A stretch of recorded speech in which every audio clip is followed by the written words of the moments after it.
Berarti ini yang paling maju di Asia. Indonesia belum punya.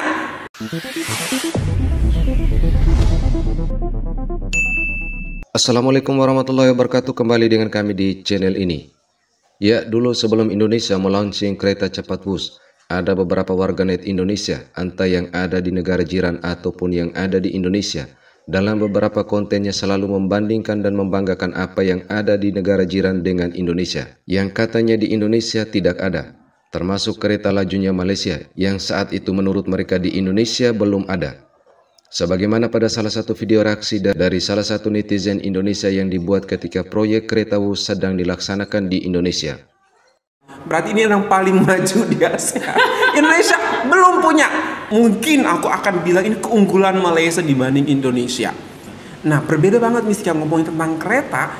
Di Malaysia itu sudah ada kereta yang namanya kereta cepat, Mistika. Oh. Ya, kalau di Indonesia tuh ada kereta cepat, tapi seperti bentuk MRT seperti itu, tapi hanya antar tempat di Jakarta, local in Jakarta, area only. Tapi untuk daerah yang cukup jauh from city to city itu belum ada di Indonesia.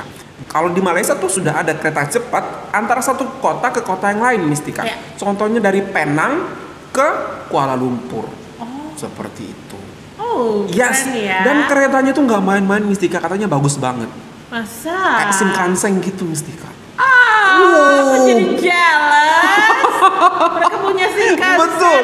Kita belum ada, Mistika. Ya, kalau membandingkan kereta semi cepat negara jiran ini dengan Shinkansen di Jepang, maka sesuatu yang belum tepat. Karena kecepatan kereta Shinkansen jauh berbeda dengan kereta semi cepat di Malaysia. Kereta Shinkansen memiliki kecepatan antara 200 hingga 360 km per jam. Sedangkan kecepatan kereta semi cepat di Malaysia baru mencapai 120 km per jam.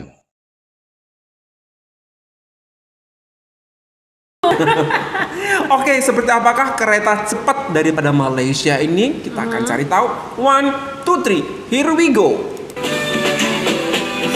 Ini Mistika. Keren ya. Wow. Oh, stasiun keretanya pun udah bagus banget Mistika ya. Udah bagus.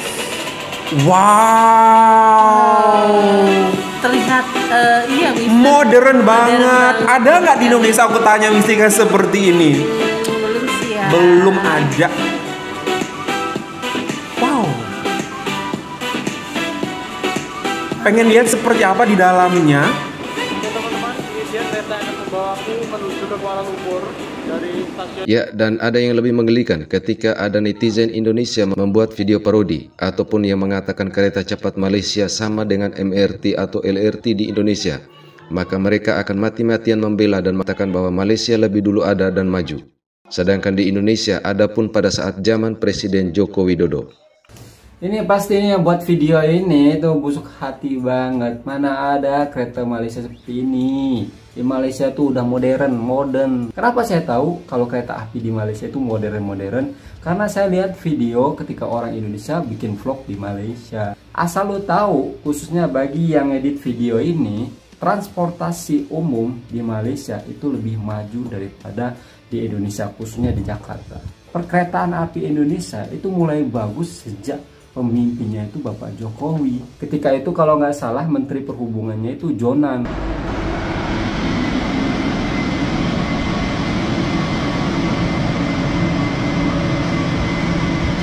Mudah ya. Keren dia. Oke, ketika Indonesia sudah memiliki kereta cepat Wus yang kecepatannya melebihi kereta lajunya negara jiran, mereka-mereka yang dulunya menilai Indonesia kalah dari Malaysia, tak ada satupun yang berani memberikan reaksi.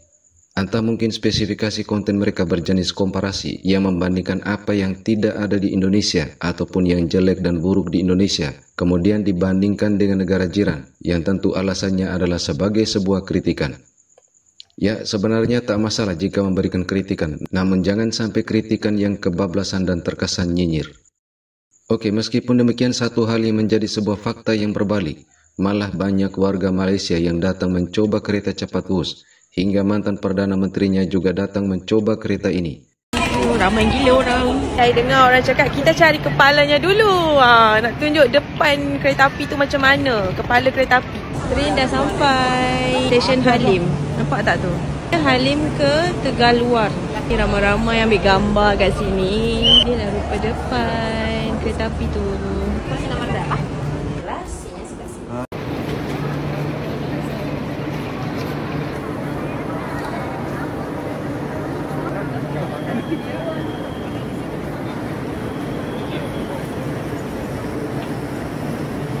Pukul 10.31 tadi sampainya.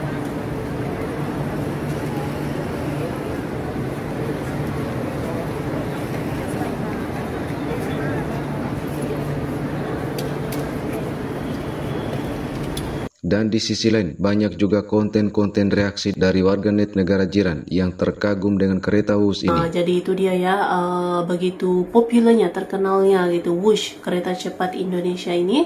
Bukan hanya di Indonesia tapi juga di kawasan ASEAN lah gitu. Banyaknya orang-orang Malaysia yang datang ke Bandung naik kereta cepat Wush ini untuk merasai sendiri gitu kan pengalaman naik kereta cepat Indonesia yang pertama di ASEAN juga. Jadi ya ini memang satu lompatan yang sangat besar gitu ya, satu pencapaian yang sangat membanggakan pasti buat Indonesia gitu kan, sudah memiliki kereta cepat di ASEAN yang pertama ini. Kan kini Singapura guys dan Malaysia pun tak mampu menandingi kereta cepat Indonesia guys. Terkena orang Malaysia guys, memang begitu canggih guys. Kereta cepat Jakarta-Bandung ni adalah yang pertama di Asia Tenggara guys. Okey guys, menurut channel ini, kereta cepat pertama di Indonesia telah diresmikan tahun ini dengan nama Wush oleh Presiden Jokowi guys. Proyek ini sudah direncanakan sejak tahun 2016 lagi guys. Sejak diresmikan, kereta cepat Wush tercatat telah melayani 1 juta lebih penumpang guys dalam kurun waktu 2 bulan beroperasi. Maknanya laris guys. Yakni sejak beroperasi secara komersial pada 17 Oktober hingga 25 Disember 2023 guys. Ya, sebenarnya tata kelola antara suatu negara dengan negara yang lain itu memang jauh berbeda. Bukan hanya soal karakteristik wilayah yang berbeda, namun faktor sosial, ekonomi, politik, budaya, dan masih banyak hal lain yang mempengaruhi kemajuan suatu negara. Namun sebuah negara dengan fasilitas yang maju dan memadai bukan berarti tidak ada persoalan. Semaju apapun suatu negara sudah pasti ada persoalan, entah itu penguasaan ekonomi, sosial, politik, dan lain-lain, ataupun masalah perkauman maupun jati diri berbangsa dan bernegara. Ya, Indonesia memang sedang menata pembangunan secara perlahan, dengan luas negara yang tidak sebanding dengan negara tetangga, yang mungkin hanya seukuran satu provinsi di Indonesia, dan jumlah penduduk yang tidak berimbang, serta secara pluralitas masyarakat antara Indonesia dan Malaysia memang jauh berbeda. Sehingga untuk membangun Indonesia bukan hanya butuh faktor perekonomian semata, namun juga faktor-faktor lain, baik politik, sosial, budaya maupun keamanan. Dan apabila ditilik dari sisi ekonomi, jika pendapatan negara meningkat tapi luas wilayah dan jumlah penduduknya sedikit, maka jelas dalam pembangunan negara akan terpenuhi. Akan tetapi itu pun bukan tidak ada permasalahan. Karena kalau dilihat, masalah pemerataan pembangunan maupun ketidakseimbangan dalam penguasaan ekonomi masih juga menjadi persoalan di negara-negara yang sudah maju, termasuk di Malaysia. Dan majunya suatu negara bukan hanya dilihat dari bangunan fisik ataupun fasilitas-fasilitas yang dimiliki, namun juga faktor-faktor lain yang ikut mempengaruhinya. Sehingga dapat kita katakan, sejelek-jeleknya Indonesia, ia adalah tumpah darah tempat di mana lahirnya mereka-mereka juga yang kadang para penghujat ini lupa bersyukur bahwa mereka terlahir dan makan minum serta tumbuh besar juga dari tanah Indonesia ini. Oke, demikian sekilas video ini. Wassalamualaikum warahmatullahi wabarakatuh.